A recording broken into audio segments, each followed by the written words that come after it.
Olá pessoal, a Copa do Mundo de 2026 começa agora, dia 7 de setembro. Sabia não? Eu não tô maluco, nem você tá desinformado. A gente vai falar sobre isso aqui nesse vídeo agora. Oficialmente, a Copa do Mundo começa quando começam as eliminatórias. E o primeiro jogo das eliminatórias vai ser agora, dia 7 de setembro, 7h30 da noite, Paraguai e Peru, em Ciudad del Este, no Paraguai. Esse jogo abre as eliminatórias sul-americanas, consequentemente a Copa do Mundo. O Brasil estreia na sexta-feira contra a Bolívia, jogo 9h30 da noite, lá em Belém do Pará. Estádio Mangueirão, que passou por uma reforma recentemente. A torcida paraense gosta de apoiar, gosta de prestigiar. Ainda este ano o Brasil joga contra o Peru semana que vem, lá em Lima. Depois pega a Venezuela, aqui no Brasil, na Arena Pantanal, em Cuiabá. Depois Uruguai fora, Colômbia fora. E a última participação desse ano é contra a Argentina, dia 21 de novembro, em local ainda não definido aqui no Brasil. A CBF optou por tirar os dois primeiros jogos dos grandes centros, Rio, São Paulo, Belo Horizonte, Porto Alegre, Salvador, para evitar protestos da torcida, porque a seleção não passa por um bom momento há algum tempo. E é por isso que você não está sabendo que o Brasil estreia na Copa do Mundo na próxima sexta-feira. A torcida brasileira há muito tempo se desligou dessa paixão chamada seleção brasileira. Desde 2002, lá com o Filipão, quando conquistou a Copa do Mundo, Japão, Coreia, que a torcida veio se afastando, primeiro pelas decepções constantes e seguidas dentro de campo, e segundo pelo que acontecia fora de campo. Tem ex-presidente da CBF preso nos Estados Unidos, tem ex-presidente da CBF que, se botar o pé fora do Brasil, é preso, tem presidente da CBF processado, tem presidente da CBF que sumiu, ninguém sabe onde é que ele está, que no dia que aparecer a polícia prende. E aí, desse jeito, amigo, é difícil você acreditar em um futebol que tem esses comandantes. Tudo bem que a CBF passou recentemente por mudanças, um presidente novo que acompanhou todo esse processo, foi, em alguns desses ex-presidentes ele fez parte, mas eu acredito que não reze pela mesma cartilha dos outros. Mas a CBF vem tendo um problema.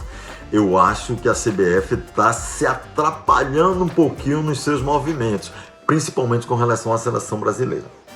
Já falei aqui em um vídeo, a seleção brasileira é grande demais para ficar refém de treinador. E a seleção brasileira ficou refém, primeiro de Carlo Ancelotti, que diz, segundo o presidente, Edinaldo Rodrigues, que está tudo certo, mas só vem quando terminar o contrato dele com o Real Madrid. Espera aí. Carlo Ancelotti é um excelente treinador, não resta dúvida. Treinador de clube talvez seja o mais vitorioso da história do futebol. Nunca treinou uma seleção, nem a de seu país, a da Itália. Mas não resta dúvida de que é um excelente nome. Mas o Brasil não pode ficar preso aos caprichos dele. Ah, só vou quando terminar meu contrato aqui. Dinheiro para pagar rescisão, tanto a Ancelotti tem quanto a CBF tem. A CBF tem dinheiro para muita coisa aí, então dava para pagar essa rescisão e a Ancelotti começar a trabalhar logo. Aí ficou nesse acerto, vai, não vem, beleza, vamos esperar a Ancelotti até ano que vem. Enquanto a Ancelotti não vem, vamos botar Fernando Diniz. Excelente nome, bom treinador, acompanho ele há muito tempo, gosto do estilo de trabalho dele. Às vezes dá agonia aquele toque de bola ali na área, mas tudo bem, no final, na maioria das vezes dá sempre certo. Mas Fernando Diniz disse, não, eu vou, mas não saio do Fluminense. E aí, de novo, a CBF aceitou a imposição de um treinador. Fernando Diniz, Fernando, você é o nome aqui, vem pra cá. Se você for bem, a gente esquece Carlos Ancelotti e você fica direto aqui. Mas tem que se dedicar 100% à seleção. Não pode o treinador de um time grande como o Fluminense, que participa de grandes competições, tá também preocupado com a seleção brasileira. Será que quando ele estava treinando o Fluminense lá no sábado de manhã, peraí que tem jogo do campeonato inglês, eu tenho que assistir para ver como é que tá os jogadores brasileiros que atuam lá na Premier League? Só na cabeça da CBF que isso ia acontecer, né? Ele, Fernando Diniz, é um treinador Caxias, com certeza, ele está dando 100% pro Fluminense. Agora que terminou o jogo do Fluminense, ele vem a 100% para a seleção. Só que é um prazo muito curto. Seleção brasileira tem que ser o tempo todo, tem que observar o tempo todo, para não correr o risco de cair nessa armadilha de convocar sempre os mesmos jogadores. Se vocês olharem, a convocação de Fernando Diniz difere pouco das convocações de Tite, fracassado no ano passado, das convocações de Ramon, que dirigiu a seleção em 3 jogos, dos 3 primeiros jogos este ano. Então, assim, é uma continuidade. Poucos jogadores nacionais. Agora, por exemplo, recentemente foi cortado o Antony, questão lá pessoal dele, a CBF acertadamente cortou o jogador. E aí, para botar no lugar, vai pegar o Gabriel, lá da Inglaterra, que já foi fracasso com Tite. Será que não era chance, não era hora de dar oportunidade a quem está aqui? Pedro, Gabigol, Dudu, Rony. Tiquinho machucou, então vamos dar um desconto. Mas se não tivesse machucado, com certeza não seria chamado.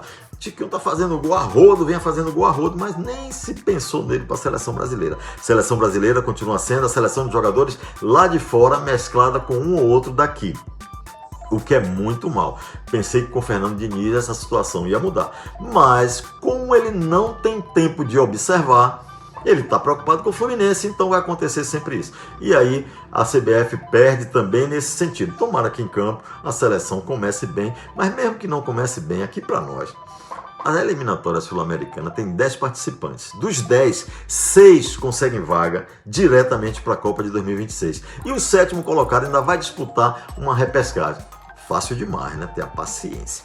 E aí, já que eu falei nisso, né, vamos falar também de como que vai ser esse processo nas outras eliminatórias. Na Europa, são 16 vagas, 55 participantes, começa em março de 2025. Por enquanto, eles estão preocupados lá com a Copa deles de Nações, que é ano que vem. Na África, 9 ou 10 participantes, 59 ou 10 classificados, 54 participantes, começa em novembro deste ano. Na Ásia, 8 ou 9 participantes. Quando tem assim, 8 ou 9, é porque 8 classificam e o 9º vai para a repescagem, não pode classificar ou não. Na Ásia, são 46 participantes, começa em outubro deste ano. Na CONCACAF, podem ser 3, 4 ou 5, além dos 3 já pré-classificados. Vamos explicar aqui para você não ficar tonto. 3 times da CONCACAF já estão garantidos. Canadá, Estados Unidos e México, que são os anfitriões.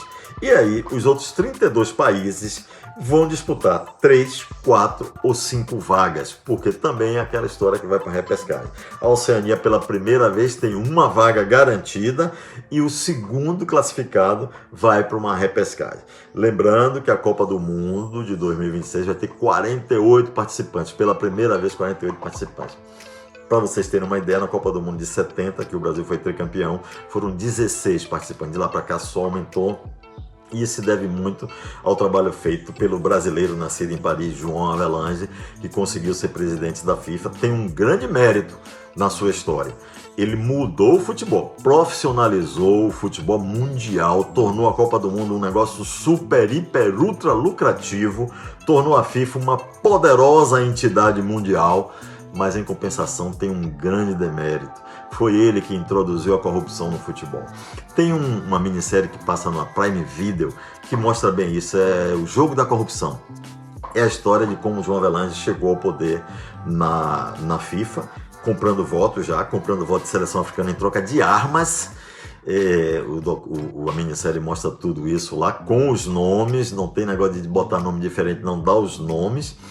E chega a FIFA, derrotando lá a empáfia dos ingleses, e chegando na FIFA, ele transforma a FIFA numa grande e poderosa empresa, se alia com os filhos do fundador da Adidas, e eles começam a gerir o futebol, mas logo também, ele para ser eleito já usou corrupção, e usou corrupção o tempo todo.